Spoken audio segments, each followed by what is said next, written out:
کچھ احتیاطیں ہیں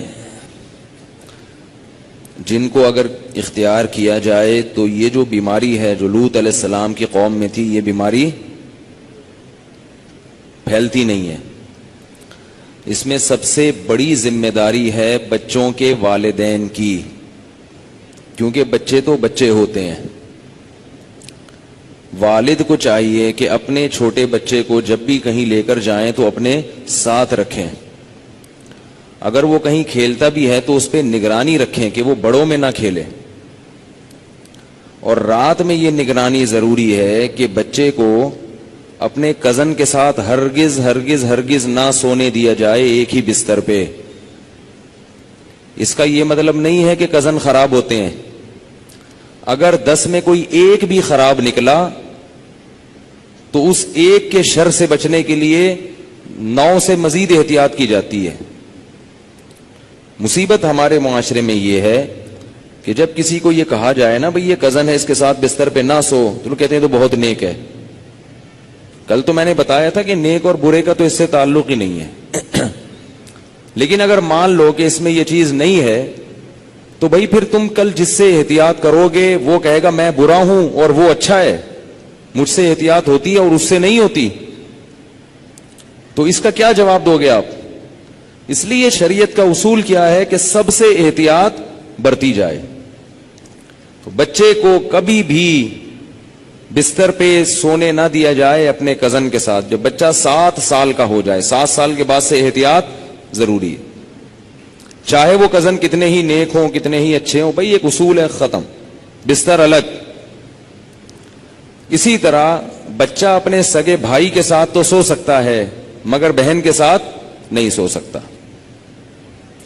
7 سال کے بعد بیٹا باپ کے ساتھ تو سوئے، ماں کے ساتھ ایک بستر پہ نہیں سوئے گا۔ بیٹی ماں کے ساتھ تو سوئے گی، باپ کے ساتھ ایک بستر پہ نہیں سوئے گی۔ بات آ رہی ہے سمجھ میں؟ اسی طرح بیٹی جب 9 سال کی ہو جائے، یہ خوب اچھی طرح مسائل سمجھ لو، اس میں آپ مجھے فنڈامنٹلسٹ کہو، دقیانوس کہو، جو مرضی کہہ دو، میں اللہ کا حکم آپ کو سنا رہا ہوں، عمل کرنا ہے کرو، نہیں کرنا ہے تو جیسے چل رہے ہو چلتے رہو، ہم سے سوال نہیں ہوگا۔ بہت بے احتیاطیاں ہوتی ہیں، ہم لوگ ہندو نہیں ہیں، عیسائی نہیں ہیں، مسلمان بننا ہے تو تمیز سے بنو بھائی، نہیں بننا ہے تو پھر انگریزوں کے کلچر کو فالو کرو، وہ بہت ایڈوانس جا رہے ہیں آج کل۔ بار بار کہتا ہوں یہ کیا، نہ ادھر کے نہ ادھر کے۔ تو جب بیٹی 9 سال کی ہو جائے، بیٹی 9 سال، تو باپ پر یہ احتیاط لازم ہے کہ وہ اس کو پیار کرنے میں احتیاط سے کام لے۔ بہتر یہ ہے کہ اپنی باڈی کو اس کی باڈی سے دور رکھے۔ پیار کرنا ہو سر پہ ہاتھ رکھے، بیٹی سر پہ پیار کرے، گالوں پہ یا ہونٹ پہ پیار نہ کرے۔ 9 سال کی بچی احتیاط کرے اس سے، یہ احتیاط کی عمر ہے۔ اور جب بالغ ہو جائے پھر تو ہرگز اس کی اجازت نہیں ہے، کیونکہ مسئلہ یہ ہے کہ باپ اگر بیٹی کو اس طرح سے پیار کرے اور خدا نخواستہ باپ کے دل میں شہوت پیدا ہو گئی، اور اس کی کچھ تفصیل ہے، یہ خود سے فیصلہ نہ کریں، مفتی سے، کسی مفتی کے سامنے پوری صورتحال رکھیں، تو اگر یہ شہوت پیدا ہو جائے تو اس بیٹی کی ماں اس باپ پر ہمیشہ کے لیے حرام ہو جاتی ہے۔ شریعت میں جو سیکچول ریلیشن ہے وہ ایک وقت میں ایک عورت کے ساتھ ہو سکتا ہے، ماں سے ہو گیا تو بیٹی سے نہیں ہو سکتا، بیٹی سے ہو گیا تو ماں سے نہیں ہو سکتا۔ ایسی اجازت نہیں ہے کہ ادھر بھی اور ادھر بھی، نہ نہ نہ نہ۔ سوتیلی بیٹی جو ہے نا، قرآن نے کیا کہا ہے کہ جب کسی عورت سے نکاح ہوا تمہارا اور نکاح کے بعد اس عورت سے تمہارا سیکچول ریلیشن قائم ہو گیا تو اس عورت کی بیٹی تم پر ہمیشہ کے لیے حرام ہو گئی۔ اب اس بیٹی سے کبھی بھی قیامت تک کے لیے نکاح نہیں ہو سکتا۔ اگر وہ ریلیشن قائم نہیں ہوا اور ریلیشن قائم ہونے سے پہلے طلاق ہو گئی تو بیٹی سے شادی ہو سکتی ہے۔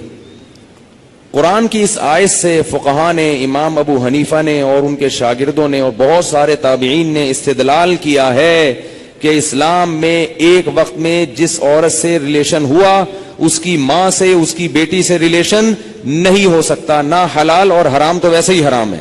حلال ریلیشن بھی نہیں اب ہو سکتا. کسی عورت سے جب ریلیشن ہو گیا تو بیٹی سے اب حلال شادی بھی نہیں ہو سکتی, قرآن نے منع کر دیا. کسی عورت سے اگر خدا نخواستہ زنا ہو گیا, اب اس عورت سے تو شادی ہو سکتی ہے, اس کی ماں سے یا اس کی بیٹی سے شادی نہیں ہو سکتی. خوب سمجھ لیں یہ مسئلہ اچھی طرح سے. اسی طرح یاد رکھو کہ اگر داماد نے خدا نخواستہ بہو کے سسر کے ساس کے ساتھ, داماد اور ساس میں کوئی ریلیشن ہوا سیکچول, کس میں؟ داماد میں اور ساس میں, تو یہ جو ساس کی بیٹی ہے یہ اس پر ہمیشہ کے لیے حرام ہو جائے گی. اسی طرح بہو میں اور سسر میں ہو گیا تو یہ بہو اپنے شوہر پہ ہمیشہ کے لیے حرام ہو جائے گی. بات آ رہی ہے سمجھ میں؟ اگر کہیں ایسا ہوا ہو تو خود سے فتویٰ نہ دے دیں, کسی مفتی کے سامنے باقاعدہ رکھیں. بعض لوگ خود مفتی بنتے ہیں, اس میں کچھ ڈیٹیل ہے مزید, وہ میں ڈیٹیل اگر بتاؤں گا تو بہت لمبی بات ہو جائے گی. تو کسی کے ساتھ ایسا خدا نخواستہ ہوا ہو تو خود سے فیصلہ نہ کرے, کسی مفتی کے سامنے پوری, کتنے کچھ شرطیں ہیں. تو میں ڈیٹیل میں نہیں جا رہا, میں صرف آپ کو مسئلے کی حساسیت بتا رہا ہوں کہ احتیاط, بولو بھائی, ضروری ہے. کن رشتوں سے احتیاط ضروری؟ سگی بیٹی سے احتیاط ضروری, بیٹے کا اپنی ماں سے احتیاط ضروری, ساس سے احتیاط ضروری, داماد سے احتیاط ضروری. یہ وہ رشتے ہیں. سوتیلی بیٹی سے احتیاط ضروری. کسی عورت سے آپ نے شادی کی, اس کی بیٹی آپ کی محرم ہے, لیکن اگر اس سوتیلی بیٹی سے سیکچوئل ریلیشن ہو گیا تو وہ بیٹی تو حرام تھی, اس کی ماں بھی ہمیشہ کے لیے حرام ہو گئی. ایسے واقعات آتے ہیں. کسی خاتون سے نکاح کیا, اس کی بیٹی بھی ہے, اب بیٹی سے سر کی مالش کروا رہے ہیں, بیٹی سے پاؤں دبوا رہے ہیں. یہ کیا بے شرمی ہے بھائی؟ جوان بیٹی سے جو ہے نا وہ پاؤں دبوا رہے ہیں, سر کی مالش کروا رہے ہیں. اور بہت سارے ایسے واقعات آتے ہیں, فون آتے ہیں کہ جی جوان بیٹی تھی, اس سے ایسے میں کر رہا تھا تو مجھے شہوت پیدا ہو گئی, میں کیا کروں؟ کیا کریں بھائی, آپ کی بیوی حرام ہو گئی, اور کیا کرو حضرت؟ یہ کیا, مجھے تو پتہ ہی نہیں تھا. شریعت کے علم, مسئلے کا علم نہ ہونا, اس سے یہ تھوڑی کہ شریعت ہی بدل جائے گی. آپ گئے پاکستان آئے, آپ کو نہیں پتا کہ لال بتی پہ گاڑی روکنی ہے اور ہری پہ چلانی, آپ کو پتا نہیں تھا. لال بتی پہ آپ سگنل توڑ کے آگے چلے گئے, پولیس والے نے روکا تو آپ کہہ رہے مجھے تو پتہ ہی نہیں تھا کہ لال پہ روکتے ہیں. چھوڑ دے گا آپ کو وہ؟ تو اسی طرح اللہ بھی نہیں چھوڑتے کہ پتہ ہی کوئی نہیں, آپ کو پتہ ہی نہیں تھا آپ کو. تو یہ خوب سمجھ لیں, ان رشتوں میں احتیاط کی بہت سخت ضرورت ہے. اسلام پاکیزہ نظام بنانا چاہتا ہے. بہو گھر میں آئی ہے تو سسر کے لیے وہ بیٹیوں کی طرح ہے. جب بھی اس پہ نگاہ ڈالے, کیسی نگاہ ڈلے گی؟ بیٹی جیسے. اور اس کو ہاتھ نہ لگائے. پیار کرنا ہے بہو کو, سر پہ ہاتھ رکھے. سمجھ رہے ہیں؟ نہیں سمجھ میں آ رہی نا, کیا کریں؟ بہو کو پیار کرنا ہے تو کیا کرنا ہے؟ سر پہ ہاتھ رکھنا ہے بس, بیٹیوں کی طرح بس سر پہ ہاتھ رکھا بس. کیسے بے شرمی کے واقعات آ رہے ہیں. خواتین بتاتی ہیں, سسر صاحب آ رہے ہیں, وہ خواتین, کئی خاتون آئی ہیں بہو امریکہ سے, سسر صاحب ایئرپورٹ پہ لینے پہنچے ہوئے اور گلے مل رہے ہیں اس سے. بہو کو تکلیف ہو رہی ہے, اس کو شرم آ رہی ہے کہ ہمارے سسر کیا کر رہے ہیں, اس کو شرم محسوس ہو رہی ہے کہ میرے یہ سسر صاحب کیسے ہیں. لیکن وہ بیچاری بول نہیں سکتی. وہ بولے گی تو سسر کیا کہیں گے کہ مجھے باپ نہیں سمجھتی, مجھے باپ مجھ پہ شک کرتی ہے. کیوں بھائی؟ تو سسر کو مسئلہ سمجھا دیں. میں یہ نہیں کہہ رہا کہ وہ بیچارہ غلط ہوگا, ہو سکتا ہے وہ بیٹیوں ہی کی طرح گلے مل رہا ہو, اور ہر ایک کی سوچ غلط نہیں ہوتی, کسی سے بدگمان ہونے کی اجازت نہیں ہے. اصول ہیں بھائی. 100 آدمیوں میں سے ایک اگر غلط ہوگا تو اس ایک غلط کے شر سے بچانے کے لیے مزید 99 کو بھی منع کیا جائے گا. الحمدللہ ہمارے گھروں میں خیر غالب ہے. سسر بہو کو بیٹیاں کی طرح سمجھتے ہیں, بہویں سسر کو باپ کی طرح سمجھتی ہیں. ہمارے معاشرے میں ابھی شر کا عنصر کم ہے, خیر اس معاملے میں الحمدللہ غالب ہے, مگر یہ غالب ہی رہے تو اچھا ہے.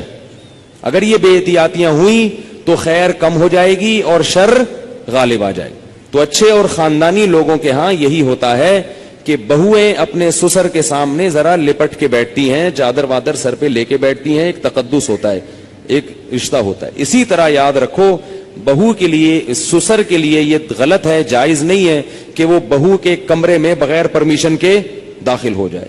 یہ بھی ہوتا ہے. سسر صاحب کیا کرتے ہیں, شادی ہوئی ہے, دروازہ کھول کے بہو کے کمرے میں گھس گئے, وہ بیچاری کس حال میں بیٹھی ہوئی ہے, کس حال میں لیٹی ہوئی, اور اس کو غصہ آتا ہے تو کہتے ہیں میں باپ ہوں, میں بھی پرمیشن لے کے آؤں. تو حیا بھی کوئی چیز ہوتی ہے. تو جوان بیٹی کے کمرے میں باپ کو اس طرح نہیں گھسنا چاہیے. بیٹی کا بھی باپ سے کوئی حیا تو ہوتی ہے نا. تو اس لیے ان چیزوں میں احتیاط برتو. ہم کسی پہ الزام نہیں لگا رہے, کسی پہ شک نہیں کر رہے, یہ سارے کیسز ہو رہے ہیں. ایک صاحب کہتے ہیں کہ میرے والد صاحب نے میری بیوی کے لیے چوڑیاں لاتے ہیں, تو میری بیوی کا ہاتھ پکڑ کے اس کے ہاتھ میں چوڑیاں ڈال رہے ہیں. وہ صاحب کہہ رہے ہیں مجھے اچھا نہیں لگ رہا کہ میرے ابا میری بیوی کے ساتھ ایسا کیوں کر رہے ہیں. اس کو غیرت آ رہی ہے بیٹے کو کہ یار یہ ابا کیا کر رہے ہیں. کہہ رہے لیکن ابا کو بولو تو ابا کیا کہیں گے, مجھ پہ شک کر رہا ہے, مجھ پہ شک کرتے ہو, میں کوئی برا آدمی ہوں, میں کوئی ایسا ہوں. تو بھائی شک وک کی بات نہیں ہے. ابا کو بتا دو ابا آپ بہت اچھے ہیں, بہت اچھے ہیں, لیکن آپ کو شریعت نے اس کی اجازت نہیں دی ہے کیونکہ اس سے شر پھیل سکتا ہے.